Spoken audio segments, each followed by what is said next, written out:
Hello friends.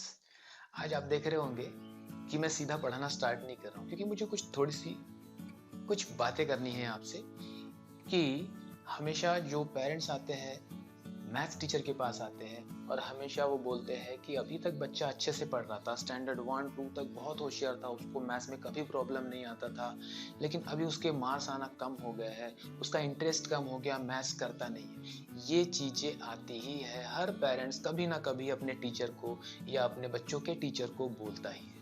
अब ऐसा क्यों होता है कि जब बच्चा स्टैंडर्ड 1 से लेके 5th तक के आता है तो बहुत इंटरेस्ट दिखाता है मैथ्स में, बहुत अच्छे से आता है, कभी वो तकलीफ नहीं देता, कभी मम्मी पापा से बोलता नहीं है कि मुझे मैथ्स समझ में नहीं आता, उसका फेवरेट सब्जेक्ट मैथ्स रहता है। लेकिन ऐसा क्या होता है 6th में कि उसके मार्क्स कम आना स्टार्ट होते, उसका इंटरेस्ट कम हो जाता है, उसके परसेंटेज डाउन हो जाते हैं।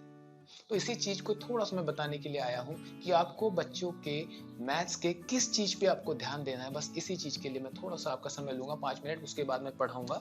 To get the latest update of my videos, subscribe my channel, like my videos and hit the bell icon. जब जब बच्चा 6th में आता है तो 6th में थोड़ा सा सिलेबस बढ़ जाता है। पहली बात है कि वो सिलेबस बढ़ जाता है तो उसके परसेंटेज कम हुआ। इसका ये मतलब नहीं कि बच्चा अच्छे से नहीं पढ़ रहा है। बच्चों को सेटल होने के लिए, क्योंकि वो 5th से मिडिल लेवल पे आते हैं, तब वो सिलेबस उसका बढ़ जाता है, उसके सब्जेक्ट्स बढ़ जाते हैं। पहले वो ईवीएस पढ़ता था, एनवायरमेंटल स्टडी पढ़ता था, अब उसके पास फिजिक्स, केमिस्ट्री, मैथ्स 3 सब्जेक्ट आ जाते हैं। ईवीएस आ जाता है, हिस्ट्री, ज्योग्राफी, सिविक्स सब आ जाता है। इतने सारे सब्जेक्ट बढ़ जाते हैं उसके, इसलिए उसको थोड़ी सी ज्यादा मेहनत करनी जरूरी होती है। अगर उसी मेहनत से करेगा, वो स्टैंडर्ड 1 to 5 के मेहनत से ही अगर स्टैंडर्ड 6 में करेगा तो उसको डेफिनेटली कम मार्क्स आएंगे। ठीक है। अब 6th में पर्टिकुलर अगर मैं मैथ्स की बात करूं तो 6th में अगर उसको कम मार्क्स आ रहे हैं, अगर आपको ऐसा लग रहा है कि जरूरत से उसको बहुत कम मार्क्स आ रहे हैं, मतलब ठीक है कि 90% से अगर वो 85 पे आ जाए या 88 पे आ जाए, चलो इट्स ओके। लेकिन अगर वो 80% या 90% से अगर वो सीधा 65% में आ रहा है तो आपको ध्यान देना जरूरी है। अब ध्यान क्या देना है मैथ्स में कि ऐसा क्या है मैथ्स में कि वो अभी तक अच्छे से पढ़ता था और अभी उसको डाउन हो गया है 6th में। तो 6th में मैथ्स में कुछ ऐसे चैप्टर्स है कि जो बहुत ही इंपॉर्टेंट है। अगर वो नहीं आएंगे तो उसको आगे का कोई मैथ्स अच्छे से समझ में नहीं आएगा। ठीक है, पहली चीज। अब वो चैप्टर कौन से है? वो चैप्टर है, सबसे पहला चैप्टर है इंटीजर्स।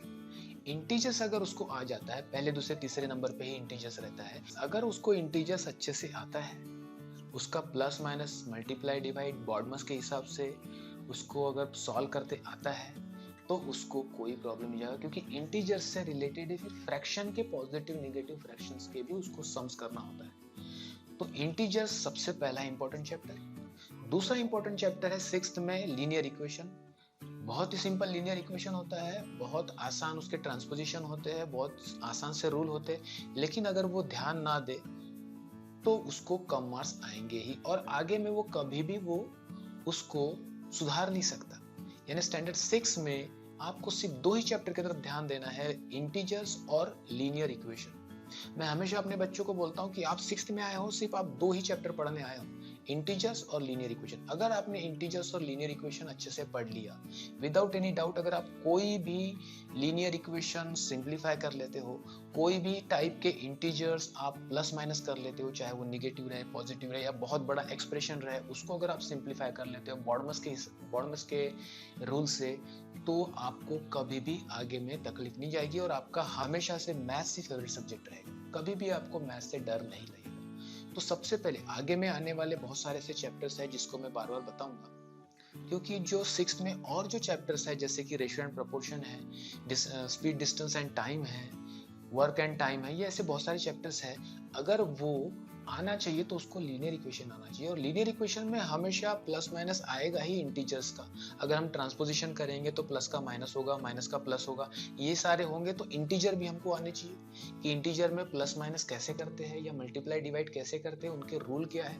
तो ये जो सारे अगला जो अभी हमारा जो सफर चालू होगा, उसमें सबसे बेस रहेगा इंटीजर और लीनियर इक्वेशन। तो इंटीजर और लीनियर इक्वेशन एक बार बच्चे को आ गया तो फिर आपके कोई भी मार्क्स नहीं कट कर सकता। आपको जैसे जितना पढ़ोगे उतने मार्क्स मिलेंगे और अच्छे ही मार्क्स मिलेंगे। तो चलिए स्टार्ट करते हैं आज का वीडियो।